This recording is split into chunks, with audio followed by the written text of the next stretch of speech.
Nous te bénissons, Seigneur, ce soir. Nous te rendons toute la gloire. Te disons merci, Seigneur, pour ton amour et pour ta fidélité. Merci encore pour la grâce que tu nous fais, Seigneur, d'être dans ta présence. Seigneur, nous voulons nous abandonner entre tes mains. Éclaire-nous encore ce soir au travers de cet enseignement. La parole de Dieu, la Bible nous dit que cette parole est l'esprit et vie. Et c'est toi qui as dit qu'au commencement était la parole est avec Dieu, la parole était Dieu. Seigneur, cette parole, c'est toi-même. Nous voulons te connaître. Éclaire-nous par ton esprit. Au nom de Jésus. Amen. Alléluia. Donc prenons nos Bibles dans le livre donc de 1 Samuel. Nous allons lire donc 1 Samuel 17.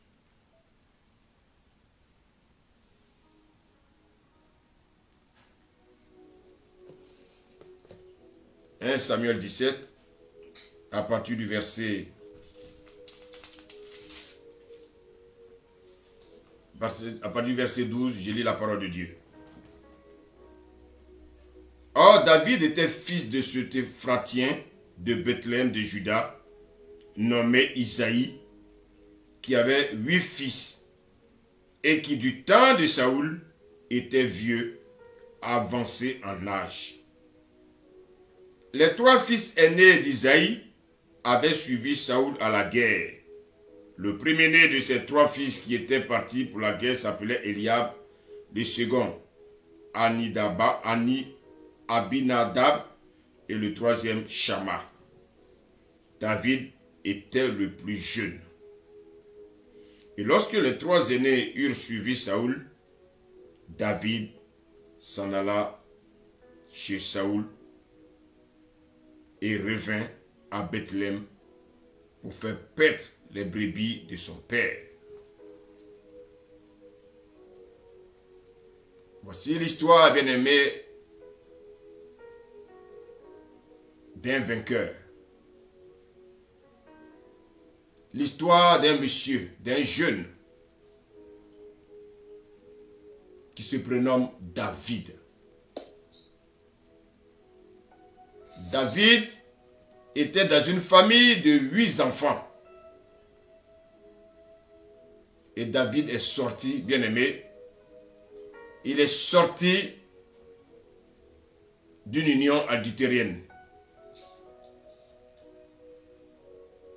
David était celui-là qui n'a pas connu le bonheur dans sa famille. Et très souvent, aujourd'hui, lorsqu'on veut prendre l'exemple d'un vainqueur, on cite ce nom, le nom David. Alors, David a été oint à 12 ans. À un moment où il ne s'attendait même pas. Même toute sa famille a été surprise. Surprise de voir donc David, celui-là qui était pratiquement le dernier de la famille, celui-là bien aimé, qui n'avait aucune représentation dans cette famille, celui-là qui était pratiquement rejeté, c'est lui qui va recevoir la grâce de Dieu de recevoir l'onction. Donc à 12 ans, David va recevoir le sceau de Dieu. Mais la Bible nous dit que David va commencer à régner à 30 ans. Et il va régner pendant 40 ans. Donc, 7 ans et demi, bien aimé, sur Juda et Hébron, et 33 ans sur tout Israël. Alors, David va devenir roi d'Israël. Mais où a commencé la grâce de Dieu sur David? David était derrière le mouton. David sentait le mouton. David n'a pas eu, bien aimé, cet amour que ses autres frères ont eu. David était celui-là, bien-aimé, qui était malmené. Bien-aimé. On se pose même la question de savoir, bien-aimé, si David mangeait à sa faim. Parce qu'il passait tout le temps. David était celui-là qui avait été choisi par la famille pour être derrière les moutons. Et pendant ce temps, que faisaient les autres frères? Les autres frères, bien-aimés, jouissaient. Bien-aimés, ils jouissaient de l'amour familial.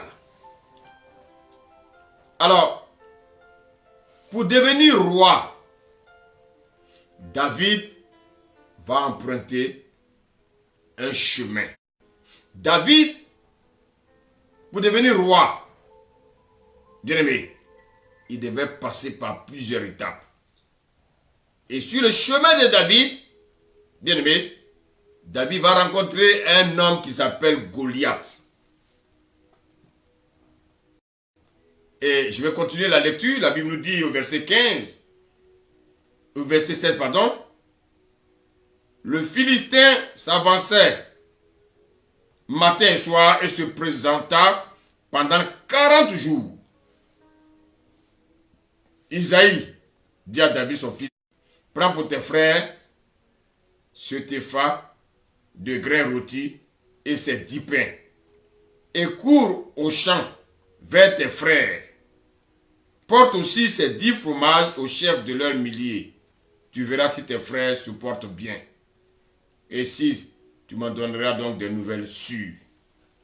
Mais bien aimé, je pense que on va retenir un peu la lecture pour aller à l'essentiel. La Bible nous dit que il y avait un Philistin qui s'appelait Goliath qui a menacé le peuple d'Israël pendant 40 jours.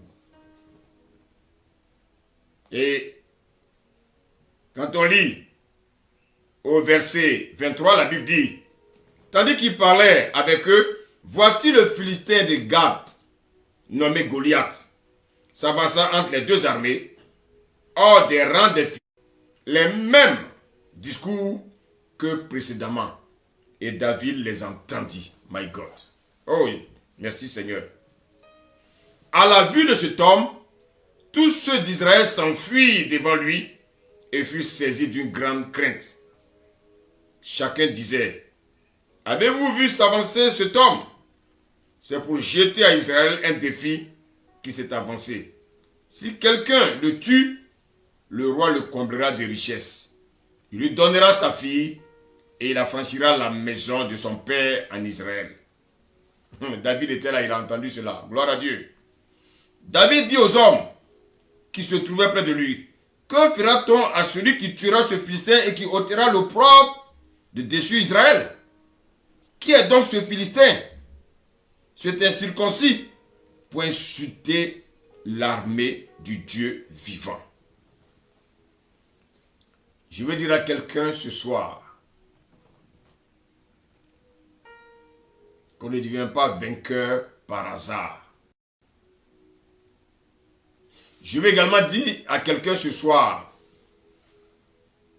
qu'on ne devient pas vaincu par hasard. La victoire a des principes, l'échec aussi a ses principes. Pour être vainqueur, il faut adopter certains principes. Il faut respecter certains principes. Il faut adopter certaines attitudes. On ne peut pas se lever un matin pour devenir un vainqueur. On ne peut pas se lever un matin, bien aimé, pour obtenir ce que nous voulons. Je veux être vainqueur. Ça, c'est ma volonté. Mais maintenant, devenir vainqueur, ça demande le respect de certains principes. Pour réussir, tu le peux. Pour échouer aussi, tu le peux. Donc, bien aimé, je peux avoir des objectifs. Je peux avoir des projets. Je peux réussir dans mes projets. Je peux aussi échouer. Pourquoi? Parce que pour réussir, il y a des principes.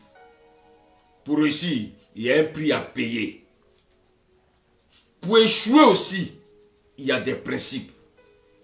Il y a les principes de l'échec, il y a les principes bien-aimés de la vie. Nous voyons sur la terre les païens, les chrétiens. Tout le monde parle bien-aimé de ce combat de l'humanité. Le combat entre David et Goliath. Tout le monde en parle. Comme je l'ai dit, aujourd'hui, tout le monde en parle. David a combattu Goliath. On parle de la victoire de David. On parle de l'échec de Goliath. Bien aimé. Mais est-ce que les gens savent réellement ce qui s'est passé? Est-ce que les gens savent réellement ce qui s'est passé? À première vue, on pense souvent que ça a été une chose simple. Que David a vaincu simplement Goliath. Je vais dire à quelqu'un que la victoire de David a été possible, mais n'a pas été facile. On ne devient pas vainqueur sur le champ de bataille. On ne devient pas champion sur le stade. On ne devient pas vainqueur, bien aimé, sur le ring. On ne devient pas vainqueur sur le terrain. La victoire se prépare dans le secret. La victoire s'obtient dans la formation. La victoire s'obtient dans un lieu secret où personne ne te voit. Quand les clubs s'entraînent, est-ce que quelqu'un les voit? Ils s'entraînent à huis clos. C'est à huis clos qu'on prépare. C'est à huis clos qu'on prépare la victoire. On ne devient pas vainqueur par hasard. On n'échoue pas aussi par hasard, bien aimé. David, avant d'arriver sur le champ pour affronter Goliath, David a eu deux types de préparation. Les gens pensent que, bien aimé, les combats se font, bien aimé, de manière physique. Non. Les gens pensent que le combat se fait de manière physique. Non, les combats se préparent, bien aimé, dans le secret. Et il y a deux types de préparation. Il y a une préparation qui est spirituelle. Ensuite vient la préparation. La première préparation est spirituelle. Bien aimé. Cette préparation n'est pas visible. C'est une préparation qui se fait dans le secret. Elle se fait loin des caméras. Cette préparation se fait avec qui? Cette préparation se fait, bien aimé, avec le Seigneur. Pourquoi Israël a échoué devant Goliath? Regardez, toute l'armée d'Israël qui échoue devant un individu. Parce qu'Israël n'a pas compris que le combat se fait d'abord spirituellement. Bien aimé, la Bible nous dit que, je vais continuer un peu la lecture. David, au verset 26, donc de 1 Samuel 17, David dit aux hommes qui se trouvaient près de lui, que fera-t-on à celui qui tuera ce Philistin et qui ôtera l'opprobre des déçus d'Israël?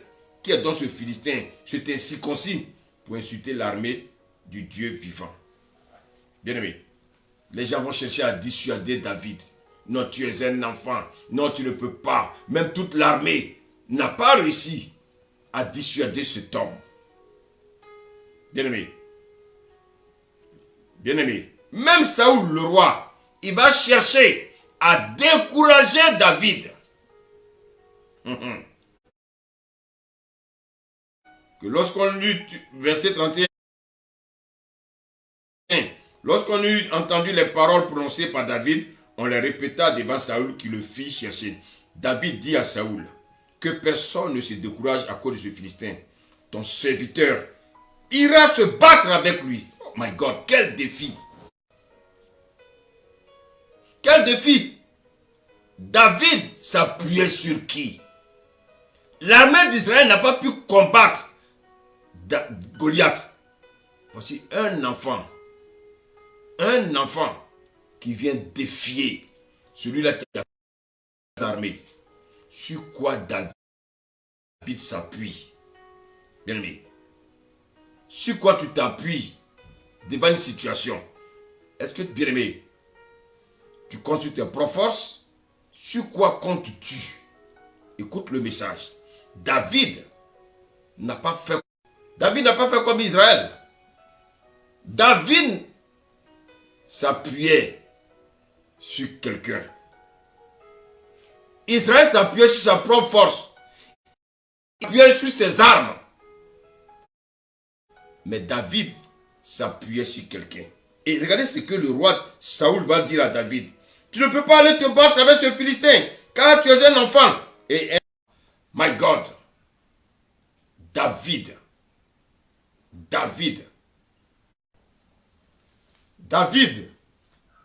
a mis sa confiance en qui?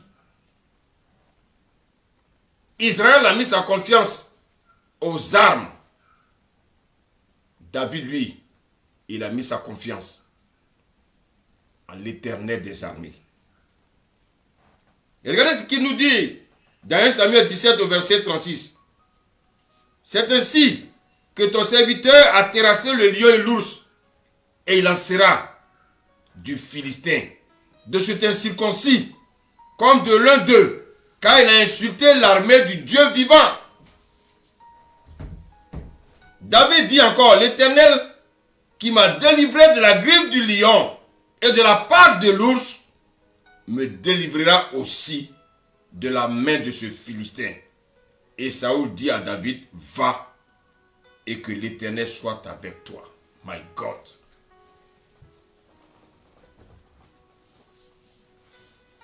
David, contrairement à Saoul, Saoul est le roi d'Israël.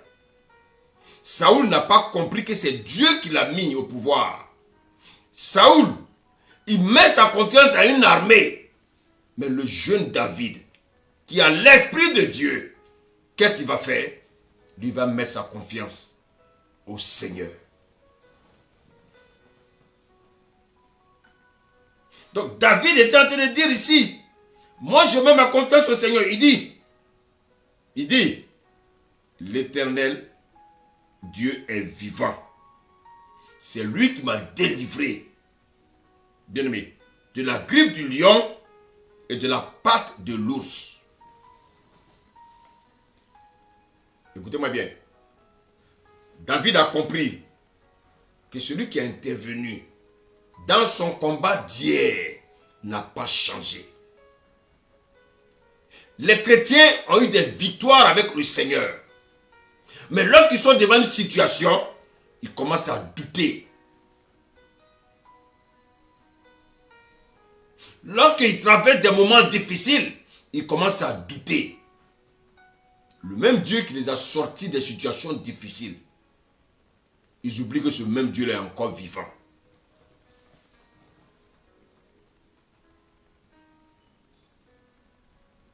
Jésus, il est le même hier, aujourd'hui et éternellement.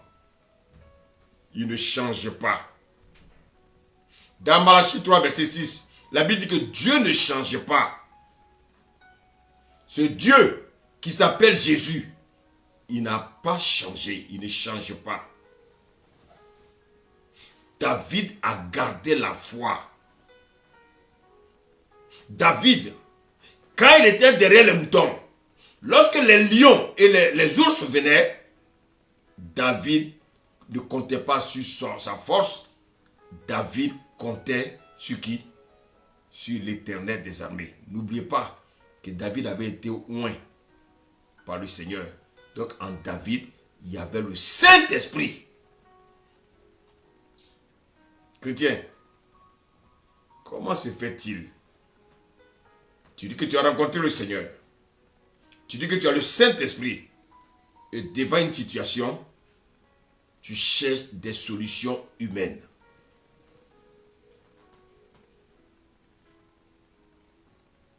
Devant une situation, tu oublies qu'en toi, il habite.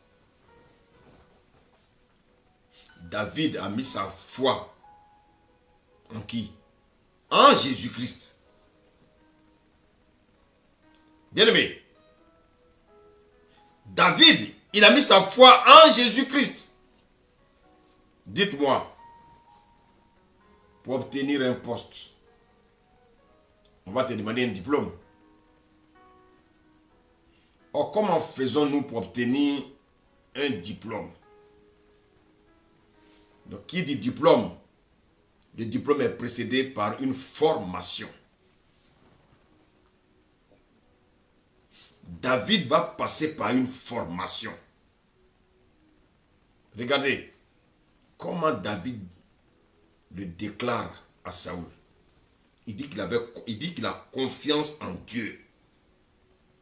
David croyait en ce Dieu qu'il a déjà délivré des mains des ours, bien-aimés, des pattes et de la griffe du lion et de la patte de l'ours. Lorsqu'il, bien-aimé, il suivait les moutons. Donc ce Dieu-là, David, sait qu'il n'a pas changé. David sait que ce Dieu-là est vivant. Ce Dieu n'est pas mort.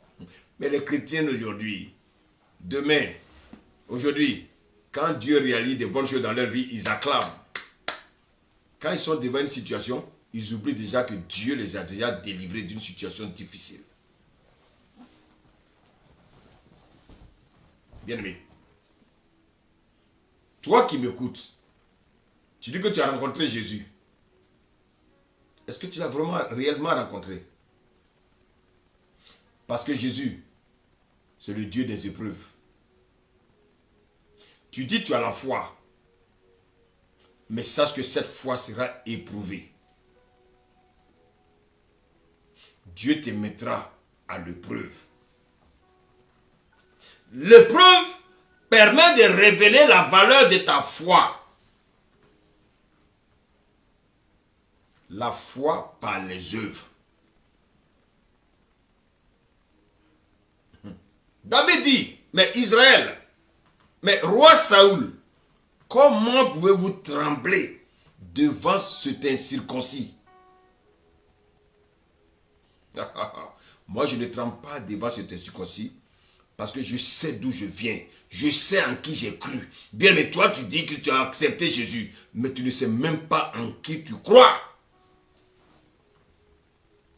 Devant une situation, tu commences à trembler.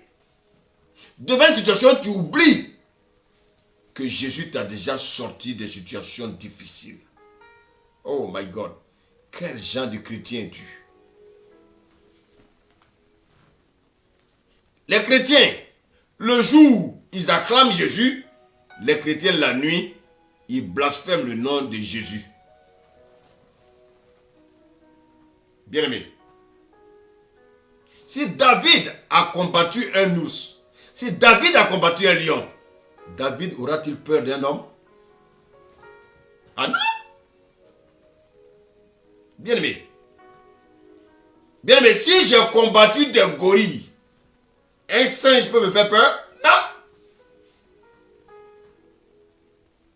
Si j'ai combattu les serpents, est-ce qu'un ver de terre peut me faire peur? Mais non. Ce n'est pas le ver de terre qui va m'effrayer. Si j'ai combattu des serpents. David a compris que le même en qui il a mis sa foi, le même en qui il a mis sa confiance, c'est le même qui va l'aider à combattre les ours et les lions. Bien aimé, c'est le même qui va le permettre de combattre Goliath. C'est en Dieu que David va mettre sa foi pour combattre Goliath. Bien-aimé, David a compris.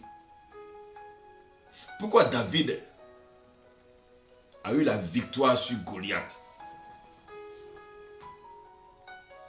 Parce que lorsque David a reçu l'onction, lorsque David a reçu sa conversion, bien-aimé, David a compris que il devait mettre sa confiance en Dieu. David avait compris qu'il n'était plus seul. Il a compris que s'il vit, ce n'est plus lui qui vit, mais c'est Christ qui vit en lui. Chrétien, est-ce que tu vas accepter cette vérité? Est-ce que tu vas comprendre que Christ vit en toi? Oh my God! Pourquoi doutes-tu devant une situation? Tu es malade, tu doutes, tu as peur de mourir, mais Christ habite en toi. Pourquoi as-tu peur? David avait une communion avec Dieu. Est-ce que tu as une communion avec Dieu? Pour une situation, tu commences à maudire.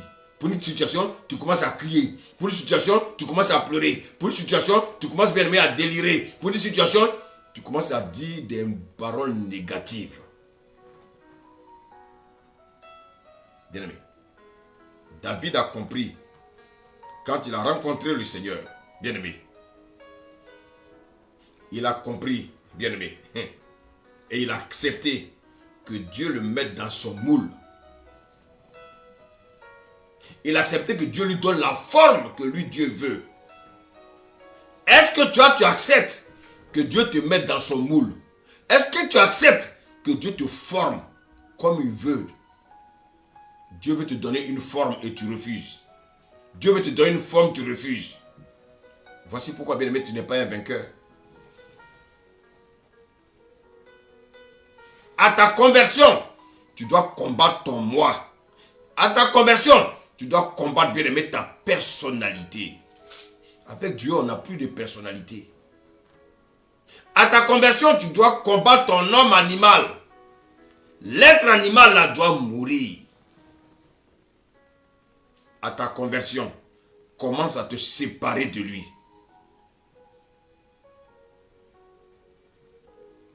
Comment tu peux dire, tu peux être derrière le Seigneur et puis tu vas encore continuer à marcher par la chair?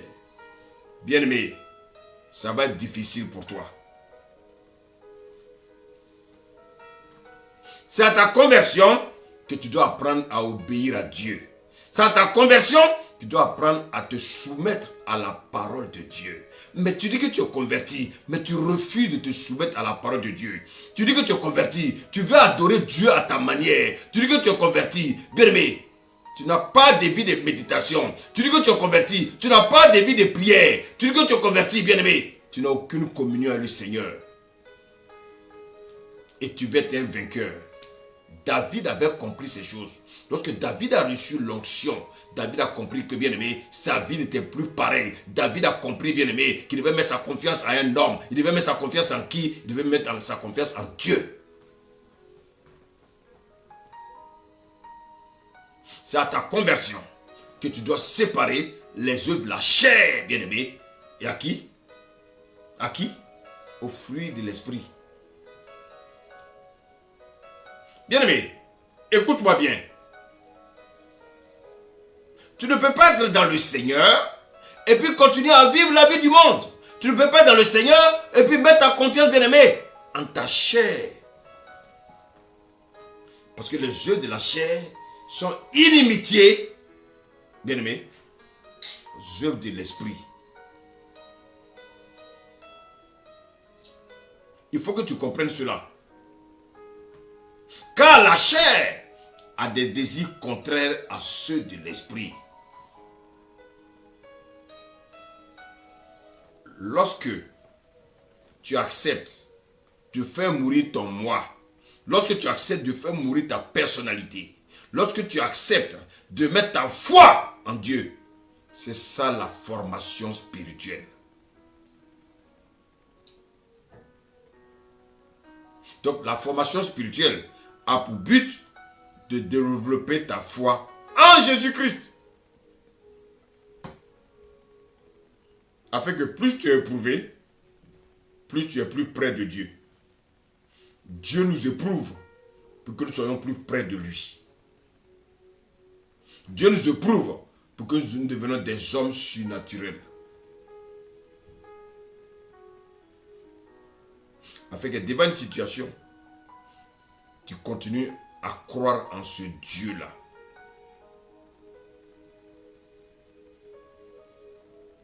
La préparation spirituelle commence le jour de notre conversion.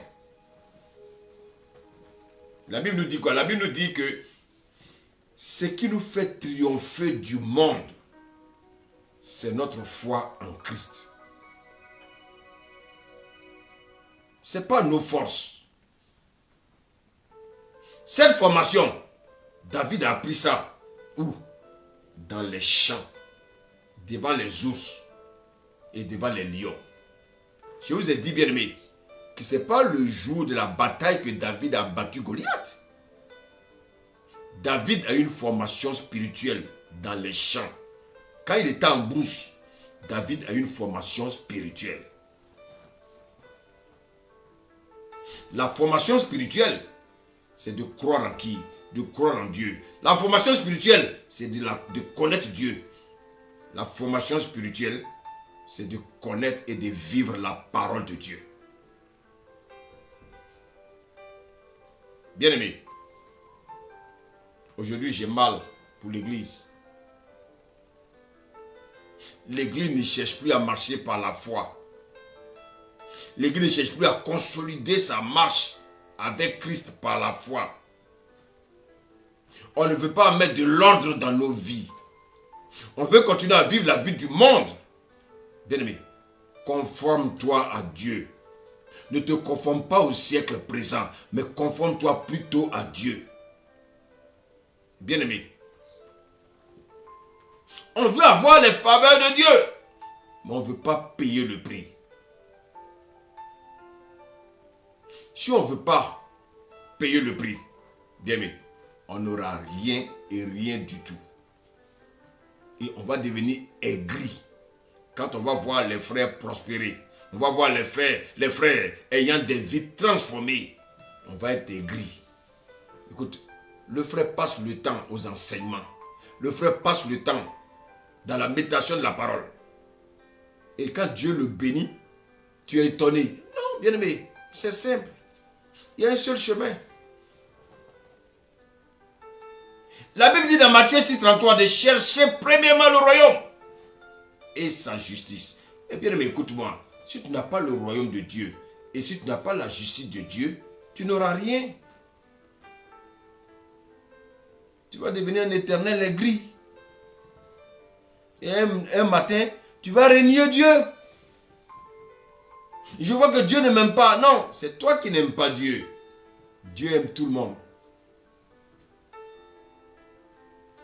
Dieu aime ceux qui le cherchent. Mais est-ce que toi, tu aimes Dieu? Et dis, si tu m'aimes, garde mes commandements. Est-ce que toi, tu gardes les commandements de Dieu? Tu passes combien de temps dans la présence de Dieu? Tu passes ton temps à dormir. Tu penses à tes plaisirs. Et tu crois que Dieu va te donner comme ça ses bénédictions?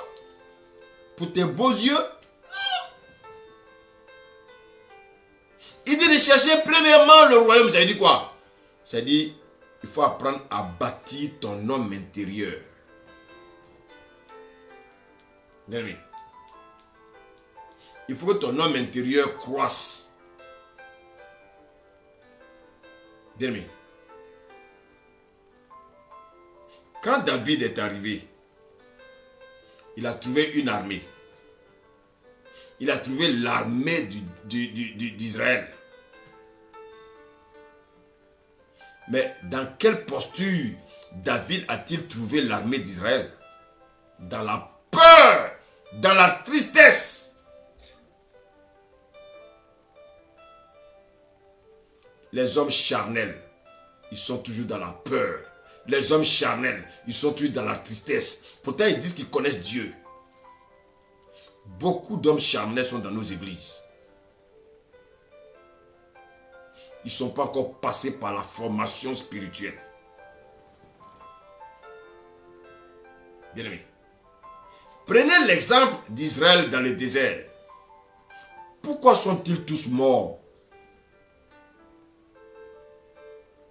Pourquoi sont-ils tous morts? Parce qu'ils n'ont jamais voulu de formation spirituelle. Et ils croyaient que tout se faisait dans le physique. Non. Avec Dieu, il y a d'abord la formation spirituelle. Dans le désert, Israël n'a pas voulu de formation spirituelle. Ils sont tous morts dans le désert. De même, ceux qui ont pris le relais, quand ils sont arrivés en Israël, ceux qui ont pris le relais, ils n'ont jamais cherché à comprendre que le Dieu d'Isaac, d'Abraham et de Jacob, c'est un Dieu qui est spirituel. Bien aimé, ils n'ont pas compris que le combat est toujours à deux dimensions. Il y a la dimension spirituelle et il y a la dimension physique. Eux étaient uniquement équipés dans la dimension physique. Tu ne peux pas gagner de combat avec seulement la dimension physique. Voici pourquoi, bien aimé, pendant 40 jours, ils vont trembler devant Goliath. Et pendant 40 jours, ils vont fuir Goliath. Goliath les insultait.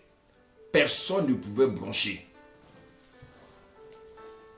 Alors, toi qui m'écoutes ce soir, quelle est ta situation? Que traverses-tu comme problème? Que traverses-tu comme épreuve? Pourquoi n'as-tu pas encore obtenu des victoires? Parce qu'en fait, tu n'as pas compris que le combat dans lequel nous sommes, bien aimé, ce combat est à deux dimensions. Le combat, il se prépare d'abord spirituellement. Avant de venir dans le physique, le combat il est d'abord spirituel. Même un bébé, avant qu'il vienne au monde, il est d'abord spirituel. Dans ton lieu de travail, tu n'as pas compris que tu es confronté à deux types de combats. Il y a d'abord un combat spirituel et un combat physique. Même aller à l'école, tu es confronté à deux types de combats. Un combat qui est physique et un combat qui est spirituel. Et le combat spirituel, tu le prépares chez toi à la maison. Il y a des gens qui se lèvent comme ça, ils vont au travail. Frère, ça se prépare dans le secret, spirituellement, avant bien mener que ça ne soit physique. David, il a bâti son homme intérieur. Voici pourquoi, bien aimé, il a vaincu Goliath.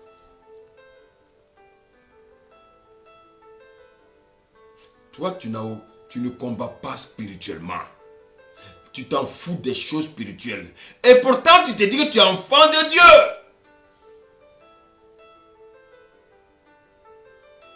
Tu veux vaincre par la chair. Ça ne marche pas. Il faut bâtir ton homme intérieur. Il faut travailler ta formation spirituelle.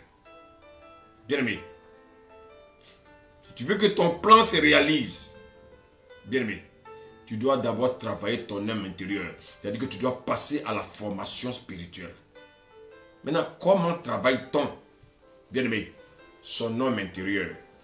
Éphésiens nous le dit, bien aimé. Éphésiens nous donne la réponse. Je lis Éphésiens 4. Éphésiens 4.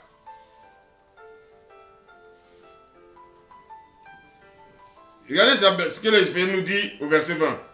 Mais vous, ce n'est pas ainsi que vous avez appris Christ. Si du moins vous l'avez entendu, et que si conformément à la vérité qui est en Jésus, c'est en lui que vous avez été instruits à vous dépouiller. La Bible dit que Jésus, quand il est venu, il s'est dépouillé lui-même. Vous ne voulez pas vous dépouiller vous-même.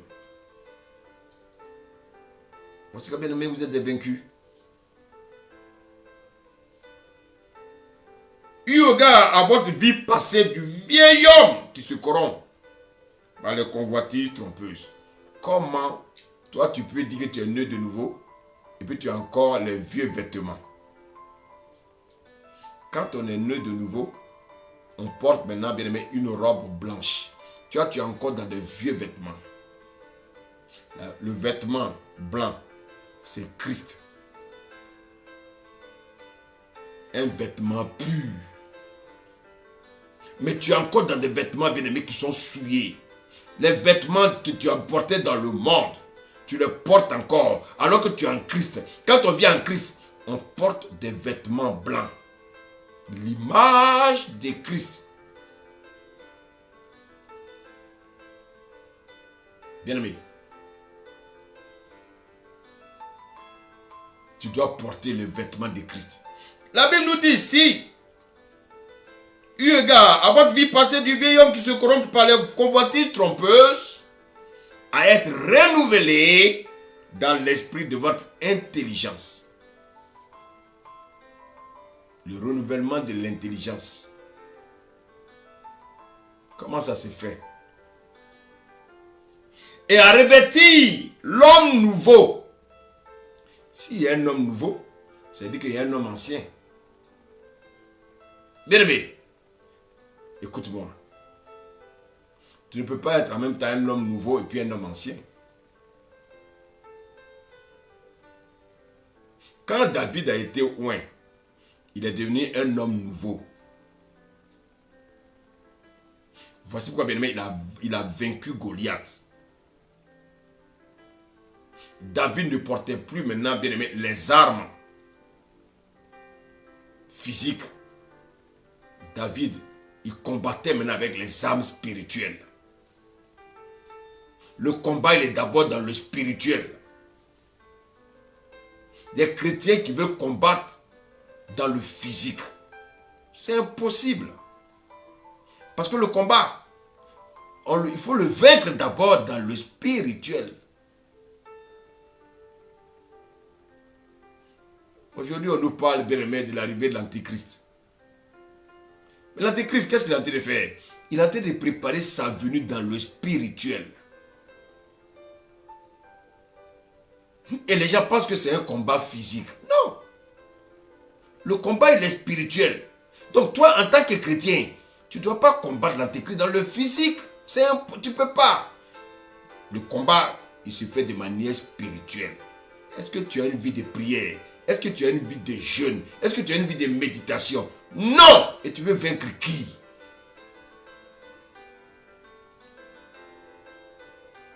Bien aimé, à revêtir l'homme nouveau, créé selon Dieu. Autrefois, le vieil homme a été créé selon qui? Selon Adam. Voici pourquoi, bien aimé, avec Adam, le vieil homme est là. Mais la Bible nous dit que quand on est créé selon Dieu, dans une justice et une sainteté que produit la vérité, bien aimé, nous ne sommes plus des hommes physiques, nous sommes maintenant des hommes spirituels. Et un homme spirituel, il n'a que la vérité dans sa bouche. Un homme spirituel, bien aimé, la Bible nous dit ici qu'il est un homme de justice et de vérité. L'homme ancien, Le vieil homme, bien aimé, lui, qu'est-ce qu'il faisait?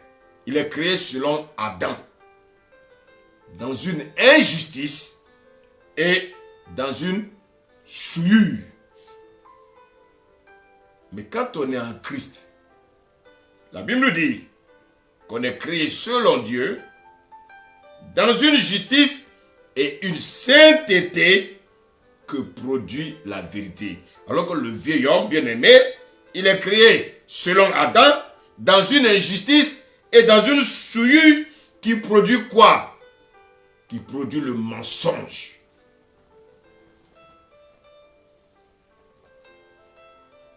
Bien-aimé, l'homme intérieur doit grandir. Nous devons entretenir notre homme intérieur. Regardez ce que nous dit Ephésiens 3, versets 14 à 17. Il dit, à cause de cela, je fléchis les genoux devant le Père. Est-ce que tu as le temps de fléchir les genoux devant le Père? Est-ce que tu as des moments de prière? Un homme spirituel, il fléchit les genoux devant le Père. Toi, tu es là en train de pleurnicher pour que Dieu règle ton problème. Bien-aimé, David n'a pas pleurniché. David a préparé, bien-aimé, son combat dans le spirituel. David dit, quand les ours et les lions venaient l'attaquer, il mettait sa confiance en qui? En l'Éternel des armées. Et David arrivait à tuer les lions, il arrivait à tuer les ours. Bien-aimé, comment tu arrives à tuer tes ennemis? C'est dans le spirituel. Le combat, il n'est pas physique. On n'a pas à lutter contre la chair et le sang, mais contre les dominations. Bien-aimé, toutes ces dominations qui sont dans les lieux célestes, ce sont des choses spirituelles. Donc le combat, il se fait de manière spirituelle. Tu souffres, et puis toi tu passes ton temps à pleurer. Dieu ne regarde pas les larmes. Non. Lève-toi dans le spirituel et combat. Entretiens ton homme intérieur. Comment? En ayant une communion avec Dieu. Le Dieu qui t'a rétabli dans la nouvelle naissance. C'est avec lui que tu dois avoir une relation. Autrefois, tu avais une relation avec les démons. Autrefois, tu avais une relation, bien aimé, avec le diable. Maintenant, tu as une nouvelle relation avec qui? Avec Dieu. La Bible nous dit, afin qu'il vous donne, selon la richesse de sa gloire, d'être puissamment fortifié par son esprit dans l'homme intérieur. En sorte que Christ habite dans vos cœurs par la foi. Est-ce que tu crois même? Quand on dit que Christ habite en toi, est-ce que tu crois? Mais si tu ne crois pas, il ne va pas se manifester. C'est par la foi. Donc si je crois que Christ est en moi, rien ne peut m'arriver tant que Christ ne m'avertisse. Il habite en moi, il va m'avertir. Mais s'il ne t'avertit pas, c'est parce que, bien aimé, tu n'as pas de communion avec lui. Et cet homme qui est à la maison de sa femme, il ne communique pas. Quand tu as besoin de quelque chose, tu écris un petit mot et puis tu mets ça au chevet du lit. Ça, c'est une vie, ça. Et ça, c'est ce qu'on voit souvent dans les couples. Il n'y a plus de communion. Un couple, ils vivent là, mais ils sont comme des, bien aimés, ils sont comme des voisins, ils sont comme des célibataires. C'est un couple qui est mort. Il n'y a pas de communion entre monsieur et madame. C'est ce que les chrétiens font avec Christ. Ils n'ont aucune communion avec lui. Et ils sont surpris qu'ils sont des vaincus. Bien aimé, lorsque tu as une communion avec le Seigneur, tu ne peux que vivre dans la victoire. Même s'il y a des situations. Bien aimé, il va te dire ne crains point. Il va vaincre. En sorte que Christ habite dans vos cœurs par la foi, afin qu'étant enraciné et fondé dans l'amour, vous puissiez comprendre avec tous les saints quelle est la largeur, la longueur, la profondeur et la hauteur, et connaître l'amour de Christ qui surpasse toute connaissance, en sorte que vous soyez remplis. Oh my God. Vous soyez remplis jusqu'à toute la plénitude de Dieu.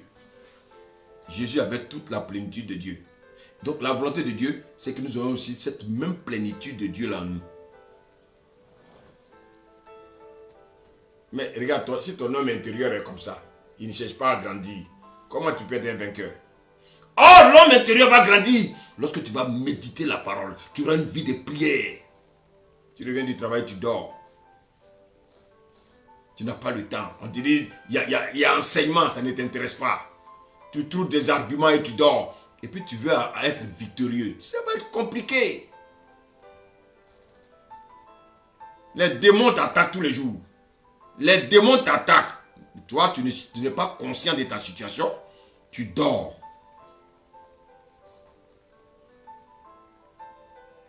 On dit il y a enseignement. Il y en a qui dorment. On dit il y a enseignement. Il y en a qui sont préoccupés à autre chose. Et puis tu veux être victorieux. Non, c'est pas possible. David était vivant. David avait une communion avec Dieu.